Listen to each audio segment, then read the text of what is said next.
Here is Dr. David Martin, and again, he's talking about fiscal levers and fire, and it's super. Like, I was only going to show a minute, but I know that I'm going to show at least 2 minutes of this.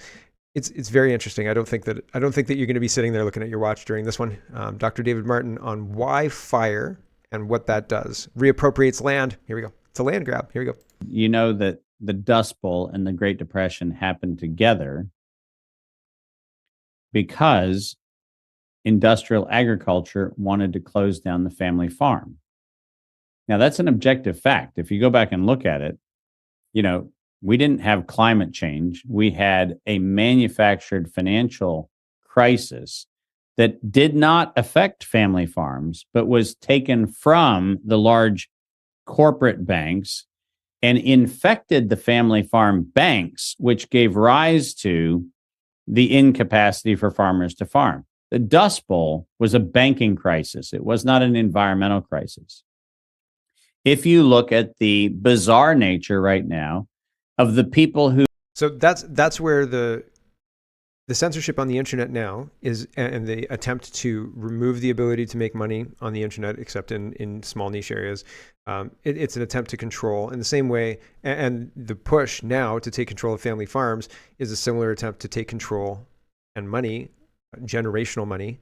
Farmer, like if you have this working farm, and this working farm costs $1,000 to run every month, but it makes $10,000 every month, your son or daughter or your family takes that over, and that's a job, that's security, that's all of that. The government wants to remove that. Similarly, if you have a website that turns $10,000 every month and costs you $1,000 every month, you try and put that into a situation where you can continue that ownership for your family. And so, like, they are trying to control people through cutting off means of being self-sufficient, both on the internet through censorship and through environmental policies to cut off people who are making things like food, right? And they want to take control of food because food is power, just like energy is power.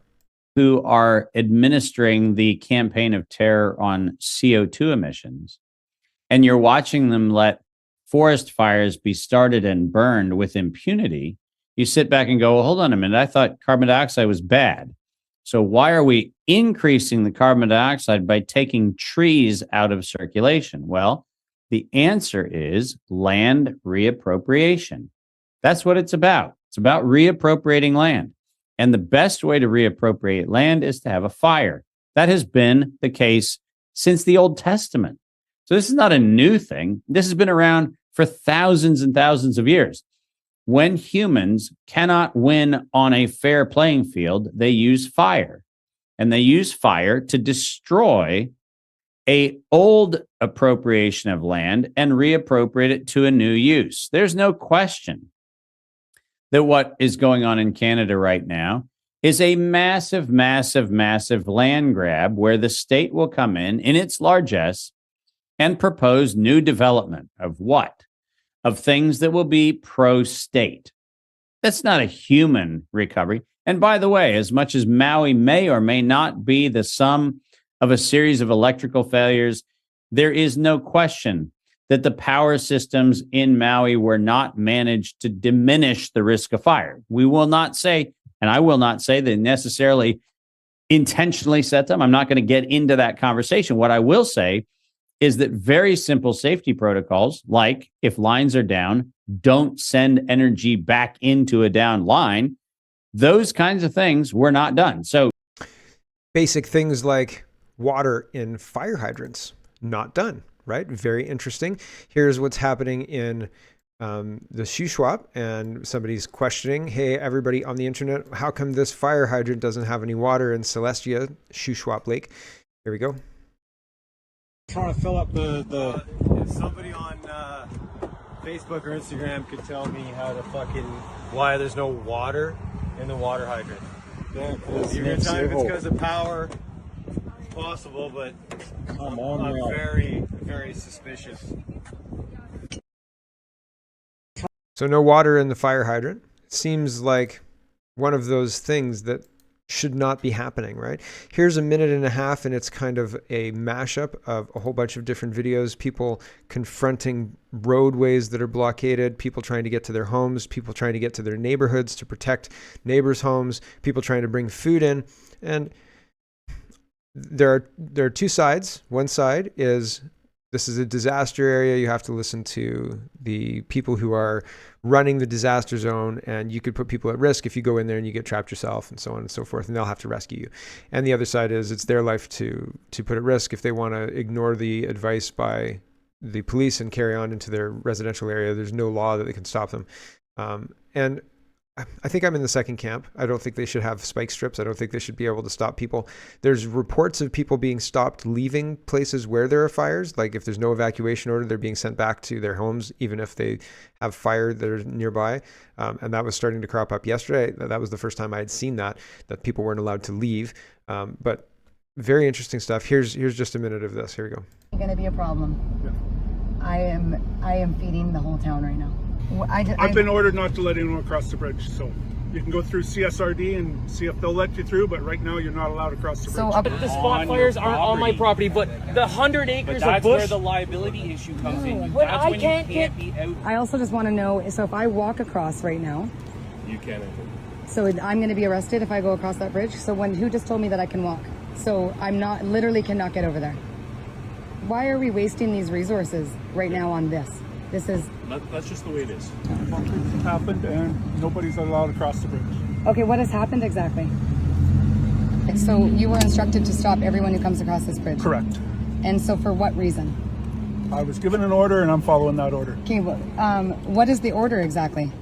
To not let anyone across the bridge. All of the bush that behind, where if there is a fire that happens and it comes straight to my place, like, you don't understand, like, yeah, save your house, but when that bush is behind and I can run out there with a shovel and buckets of water and put out 30 spot fires in a day, when I save that old lady's house, I can save 10 she's people's gonna burn down And possibly be in the way of wildfire I don't- or other firefighting opportunities. There is nobody out here There's besides nobody- us.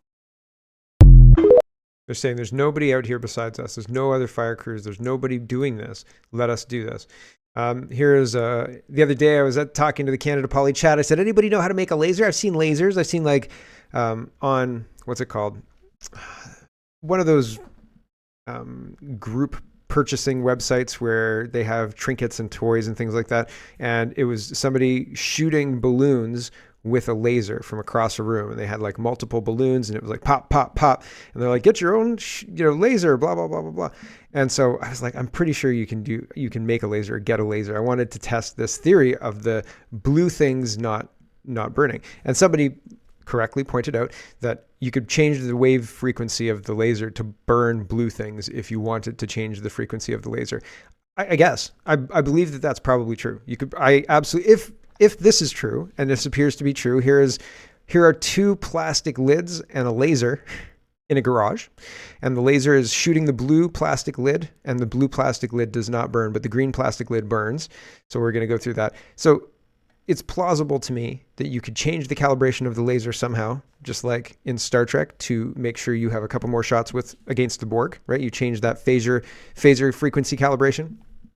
You could do that with a laser, I assume, obviously, right? And so it doesn't seem too far-fetched to me that you could calibrate a laser to burn blue things. But it seems that the natural state of a laser like this, and potentially the ship and plane-mounted ones I've shown you, is that the blue things don't burn unless you calibrate it to be a different color laser, I think. But I'm just speculating because I really don't know. So here is your backyard laser experiment, thanks to X. Here we go. Blue laser test. I got this laser on wish.com for fun. It's actually pretty powerful.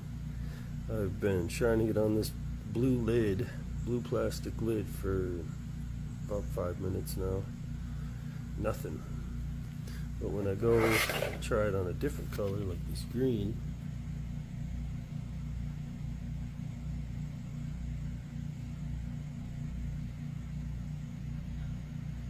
starts to smoke. If I take another color, let's do orange. It's smoking. Let's do yellow. smoking. Red. And I was wondering if it was maybe just the type of plastic that blue was, so I found a different type of plastic, also blue. And I had around 5 minutes on this too, and nothing. No smoke, no burning. It's wild. Alright. Probably nothing, right? It's probably just a super big coincidence. Coincidency, right? Both of those plastics just repel lasers, but had nothing to do with it being blue. I don't know. Weird. Wild and crazy stuff happening in the world. And how could you just dismiss that, right? Could somebody do a trick? Could that be CGI? Could that be, like somebody's putting this together to trick people? Sure could. You should definitely be wary of that. But stuff like that, I mean, seems pretty convincing to me, and it falls in line with other things that we've seen. So I will let you know if I see any debunk videos or anything like that look plausible, or if I see another example, because that's two different lasers. One was done in an Asian language and dubbed English, and that one was done English, just some dude in his garage. Wish.com lasers, right? I mean, yeah, obviously this super powerful Wish.com laser, but I believe it, right? I think you can get a medium powerful laser at Radio Shack. There were whole problems with people shining lasers in pilots' eyes near airports, which seems like a much bigger deal in hindsight now than it seemed when it was being reported, semi regularly in the news. So yeah, it's a very, the lasers aren't the main story. Certainly not. I found it interesting that David Martin didn't want to talk about were the fires intentionally set, despite Greece arresting 79 arsonists. I think it's interesting how people want to stay away from controversial topics, because if you engage with a controversial topic, anybody, a bad actor, will use that engagement. If you speculate on that, if you say, yeah, maybe it was lasers, then they'll say, you believe in space lasers. You don't believe to be taken seriously, or you shouldn't be taken seriously because of your speculation on this controversial topic. Super interesting, but it silences people. It chills free speech, because that's part of the story. It's part of the story. And the more you dig into it, the more there's interesting things to know in the space laser category. Let's get into climate change, because climate change is very, very, they're using it as a club at this point in time, the stick to the proverbial carrot and stick, right? They're using it to usher people into believing that if we don't act now, then the whole world's just going to burn down. And I think it's just a land grab. So Disclosed TV says, government-owned power company blames large wind farm for Kenya's nationwide power outage. Not good. So, I mean, are you saying that relying on the wind to blow to provide baseload power is a bad idea? Here's from AP. Shortly before midnight on Saturday, Kenya Power offered the first detailed explanation of the outage, blaming it on a loss of power generation from the Lake Turkana wind power plant, Africa's largest wind farm, causing an imbalance that tripped all other main generation units and stations, leading to a total outage on the across the grid.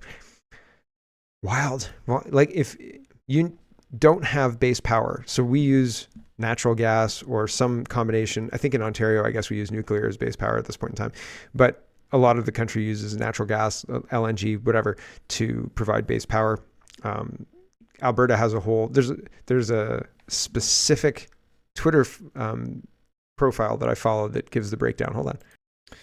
Here it is. It's called Reliable Alberta Energy, and it says the energy generation, coal capacity, and then it gives you the generation percentage below that. So it's 96% capacity on coal, and there's 820 megawatts, and current generation is 9.3% on coal. Gas is 77%, and it's got 11,813 megawatts. So that's quite a lot. And then biomass and dual fuel, right? And then hydro, wind, solar, and all renewable. So it's got the whole breakdown there. But if you rely on hydro, wind, and solar to be your baseload, you're going to have a bad time. It's going to be very, very problematic. Here's Danielle Smith talking about oil and gas and the oil and gas phase out. But she says we're not phasing out oil and gas, we're phasing out emissions. And I think playing the emissions game is a losing game from top to bottom. Here's Danielle Smith. We don't need a just transition in Alberta because we don't intend to transition away from oil and natural gas. As many of you in the industry have pointed out, the transition we're talking about is a transition away from emissions. It's not a transition away from production. We don't. So the rhetoric is interesting, still playing the game, and I don't like it at all. Here's Wall Street Silver. He says 90% of the cameras in southeast London have been disabled or stolen as the low emission zone, ULEZ, is due to come into force on August 29th. Nearly 500 ULEZ cameras deployed to tax non-compliant vehicles daily with a €15 tax are now out of service. The freedom activists call themselves Blade Runners and are determined to block the government's monitoring and enforcement process. So they're removing most of the cameras. So pretty wild stuff. You want to spy on us? No, I don't think so. It'll cost me less than £10, less than $20 to go and buy the material I need to take out these cameras. And I'm perfectly willing to do that, they say, right? And holy cow, right? I've been talking a lot in Canada Polychat, talking about how they had the G7 in Hiroshima and all of the nuclear threats. I really think that they're going to try and use a nuclear war or a nuclear incident to bring about the reuse of land or the limitation of use of land. Say this field is no good because of radiation blew in from Russia. So those darn Russians caused this because of their use of nuclear blah, whatever happens. And we can't use this land. I think that that's going to be a last resort attempt to take control, because I think that people won't do it for climate. They won't do it because climate's just nonsense. And they won't do it for COVID. They won't lock themselves in their home for COVID and not go out to farm, because they've proven that they won't do that. They listened to the government and then they said, you know what? Yeah, I think you're full of shit. And they were right. And so, but they will do it if the government says radiation, there's radiation there. And if they won't do that, they'll burn the field, right? So I think that there is a chance that they will use radiation as an excuse for as long as people believe it, just like they used COVID for as long as people would believe it. And here is, we were talking again in Canada Polychat, talking about how people currently live in Hiroshima and Nagasaki, both places where Nagasaki and Hiroshima, I think it was, had the nuclear bombs dropped on them. And we've got Fukushima, which the Japanese now say it's all good, right? Somebody was saying that people live in Chernobyl. I don't think anybody lives in Chernobyl at this point in time. There's apparently, and people go there for tours and they have Geiger counters and they read lots of radiation and so on and so forth. Nobody lives there as far as I understand it. But Fukushima, I think that people do live there, and now they want to discharge radioactive water from the destroyed power plant into the ocean. And that's led to some friction. And so it's interesting. I think that people will believe that radiation is a problem. And why do I believe that? Well, let's read this article. Japan says no radioactivity found in Fukushima fish. Now, here's the other part, right? The Ohio train derailment that poisoned the water there. The government came in and said, water's fine. Everything's fine. What are you talking about, right? Everything's good.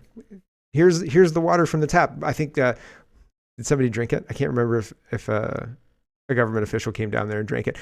Barack Obama went down to Flint, Michigan and drank a glass of tap water. And then the people in the audience were like, ooh, don't do that. Like, ooh, that's bad. Don't do that to Barack Obama. And so they come in and they do these stunts and they say, the water's totally safe. I'm not trying to say the Japanese government is 100% correct and the Chinese government is incorrect in their actions here. Because the Chinese government is saying, we're not going to take seafood from you guys anymore. Your nuclear radiated fish is not what we're interested in eating, right? But this is why I think that people will believe and follow government recommendations with regards to radiation, et cetera, regardless of whatever the truth is. And I mean, I don't think I'd drink the water in Flint. I don't think I'd drink the water in that Ohio place. I don't think I'd eat Fukushima fish. If somebody was like, oh man, look how cheap this fish is. Like, it's like $1.99 a pound. Look, the fish sticks are going to be great. And then you like turn them over and like plant and processing in Fukushima, Japan. I'd be like, oh man, that's super cheap. But I think maybe we'll not eat those ones. Right? So everybody's got bias. And I don't know how you get past that, right? I mean, if you eat them, you start making jokes about glowing, right? Okay, Japan's fishery agency said on Saturday fish tested in waters around the wrecked Fukushima nuclear plant did not contain detectable levels of radioactive isotope tritium, Kyodo News Service reported. Nets were set up on Thursday when plant operator Tokyo Electric Power Company, TEPCO, began releasing treated radioactive water into the Pacific. We just started this morning. How are the fish testing? Good. Great. Success. Angering fishermen and many other in Japan, alarming consumers in neighboring countries and prompting China to ban Japanese aquatic products. Radiation. You see, you can't use those. You can't use that water. We can't use that fish, right? Fair. I wouldn't eat fish sticks either. The agency plans to announce test results today. TEPCO said Friday that saltwater or seawater near the plant contained less than 10 becquerels of tritium per liter, below its self-imposed limit of 700 becquerels and far below the World Health Organization's limit of 10,000 becquerels for drinking water. Calls to the fisheries agency for comment were not answered on Saturday. After a lengthy debate, the government of Prime Minister Fumio Kishida decided on Tuesday to allow the release of 1.3 million tons of treated water from the Fukushima plant destroyed by the 2011 tsunami because TEPCO was running out of storage space. The utility filters most radioactive elements out of the water, but it dilutes tritium, an isotope of hydrogen, which is difficult to separate from water. So, not great. Or tritium infected fish. And I'm sure the tritium's fine. It's just fine. Everything's fine. Hello, everyone. Thanks very much for watching.